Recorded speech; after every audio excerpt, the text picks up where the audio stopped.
My family is pressuring me, 27 female, to divorce my husband, 28 male. My husband, let's call him Nate, and I have been together for 10 years, married for 4 years.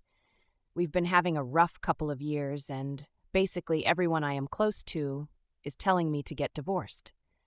Nate and I have known each other since we were 14 and 15. We were best friends first and basically inseparable, and started dating near the end of high school. As far as our relationship, everything was great. He treated me amazingly, always with the most respect, going out on dates frequently, buying each other gifts, many vacations together, etc. When we first got engaged, things were a bit rough, but we spent many nights having long discussions and worked through those issues. However, over the last couple of years, we've been having a hard time. Nate lost his job in 2022, and I think this set us on a collision course. Ever since then, he's had a hard time keeping a job. He frequently goes to temp agencies for in-between periods, but this has never been a problem for me, as he tries his best to make sure bills are paid. He always blames the jobs, but I have a hard time believing he's been through about 15 jobs since 2022, and every single one is the problem. Maybe some of them, but not all of them. Anytime I try to talk about it, he tells me not worry, and he always find a new job, so I've tried to stay out of it and let him figure it out. As a result of this, though, we rarely ever go out anymore. I could pay for us to go out myself, but he has expressed to me before that it makes him feel bad that I'm always paying. We celebrate our birthdays and anniversary, and that's it. I've genuinely been okay with this because I understand that we are going through something, but my family tends to make me feel bad. I'm very close with my family, and they love to insert their opinions, even when it's not asked. They love to comment on how he never gets me any gifts anymore. He doesn't compliment me as much and doesn't really show up to family gatherings anymore. So much so that I've resulted in just lying about things I've bought for myself, like books, jewelry, electronics, etc., telling them he got them for me just to get them to shut up. If he doesn't come to something where the whole family is there, I just tell them he's at work. The divorce comments started coming in last year when I had car trouble. I have an older car, 2010, and my engine went out last year. I still had about 4 months left on my loan, and interest rates were insane, so I couldn't afford to get a new car, with having to also take care of so much of the bills at home. I tried talking to a few different mechanics, but I couldn't work out any payment plans, and honestly, the lowest estimate I got was $9 to fix everything that was wrong with it, so this seemed like a lost cause. I ended up getting my dad's help for a new car. He put down $5 to help me get a new car, and this shook my family. The main question being, why didn't Nate help? I wasn't about to flat out tell them he couldn't afford it, so I did my best to dodge the questions, but it didn't matter, the damage was done. Now, anytime they could squeeze it in, they're telling me I need to divorce him. Over the past year, I've been able to get Nate back at family gatherings, but they've all ended with him being super drunk. Nate doesn't know when to stop. I know this about him. I try my best to cut him off, but I'm his wife, not his babysitter. I've asked him over and over again to not drink at these functions, or if he must, to only have one, to which he tells me it's fine. He's an adult and knows when to stop. He doesn't. This has resulted in a lot of embarrassing nights for me and just adds to their list of reasons to leave him. My family has never seen a healthy marriage. I have never seen a healthy marriage, at least not outside of a TV show. Any of my family that's married, they're all bitter and cheating on each other. I can't really take advice from this. I believe you don't get into a marriage just to jump ship as soon as things get hard. We are just going through something and we have to work on it together. However, recently, I've started questioning this, and I'm not sure if this is the right stance here. My cousin passed away recently, and her funeral was this past week. I was and still am devastated. Nate doesn't understand why. My cousin and I weren't on speaking terms, and he doesn't get why I would be so upset since we weren't even talking. At the funeral, he sat with me, but he didn't speak the entire time we were there, not even to comfort me. I have no idea who he was that day, but this was not the man I married. It was like having rose-colored glasses taken off, And now I'm questioning everything. Now I'm starting to feel like my family may have been right all along, and I've been too naive to see it. I can't go to any of them about it because I already know what they're going to say. I feel very alone right now. Where do I even go from here? Too long. Didn't read. My husband lost his job and hasn't been able to keep one. My family thinks I should divorce him. I'm starting to question if they're right. Update? I've never done an update, so I hope I'm doing this right. A lot of people were asking the same questions, so I'm going to try and address that first and clarify some things. Sorry, this is kind of long. 1. Nate was a mixture of fired and quit from jobs. He was usually fired for attendance. The reasons of not going being having headaches or feeling sick. This was truly unrelated to drinking. If he quit, it was various reasons, but the main reason being having some type of issues with management. 2. The drinking started in March of this year, and it is not daily, not even weekly. However, my main issue is getting blackout drunk when he does drink. This is not exclusive to family gatherings, but the embarrassing things usually happen in these cases. Embarrassing being the way he speaks to me. We discussed it many times, and it's always met with resistance. I have definitely been in denial of this being an issue, and the overwhelming comments have removed that denial. I mentioned it in the comments of my original post, but I have alcoholics in my family, but they drink daily and morning to night, and he doesn't, so I thought I was being paranoid about this issue.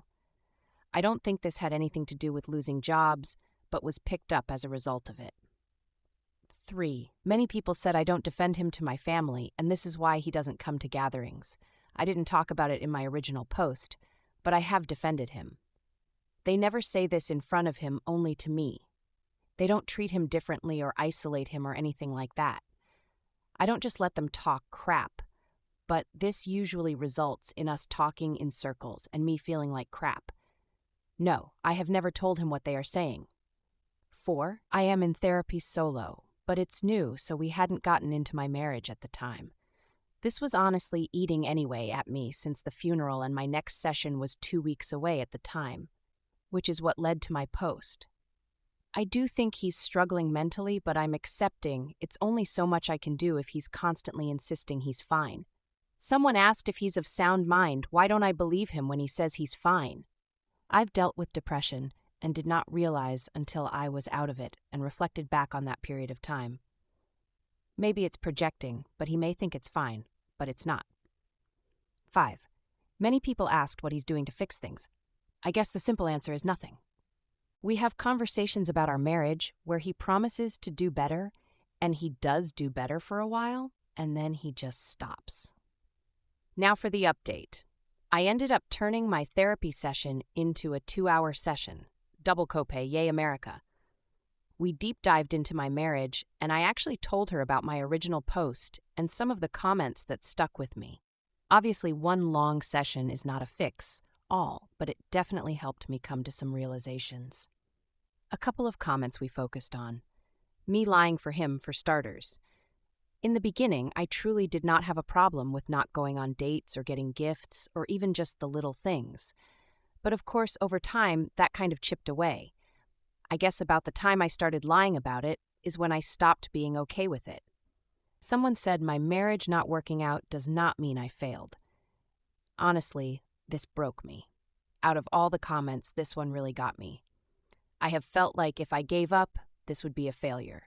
I didn't get married to get divorced.